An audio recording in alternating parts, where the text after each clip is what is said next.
নভেম্বরের ফিফা উইন্ডোতে লিথুয়ানিয়ার বিপক্ষে প্রীতি ম্যাচের আমন্ত্রণ পেয়েছে বাংলাদেশ। সেই সাথে ফিলিপাইন ও গ্রানাডার আগ্রহের কথা জানিয়েছেন বাফুফে সহ সভাপতি ফাহাদ করিম।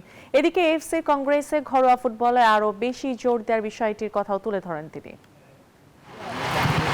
দেশের ফুটবল অঙ্গনে সময়টা দারুণ যাচ্ছে, যার ফলস্বরূপ সুখবর পেল হামজা জামাল ভুঁইয়ারা। এবার ইউরোপের দেশ থেকে প্রীতি ম্যাচের আমন্ত্রণ পেল জাতীয় ফুটবল দল। ইউরোপের দল লিথুয়ানিয়ার বিপক্ষে খেলার আমন্ত্রণ পেয়েছে বাংলাদেশ। পাশাপাশি এশিয়ার ফিলিপাইন ও ক্যারিবীয় অঞ্চলের গ্রানাডাও প্রীতি ম্যাচ খেলতে আগ্রহ প্রকাশ করেছে বলে জানান বাফুফের সহসভাপতি ফাহাদ করিম। এছাড়া দেশের নারী ফুটবল দলকে ক্যাম্প করার আশ্বাস দিয়েছে আজারবাইজান।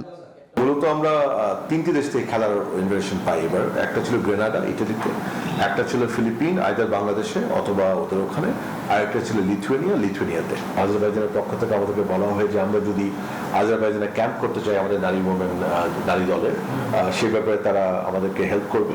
অন্যদিকে বৈশ্বিক ফুটবলের উন্নয়নে ফিফা ফরওয়ার্ড কর্মসূচির পরিকল্পনা করছে বিশ্ব ফুটবলের নিয়ন্ত্রক সংস্থা।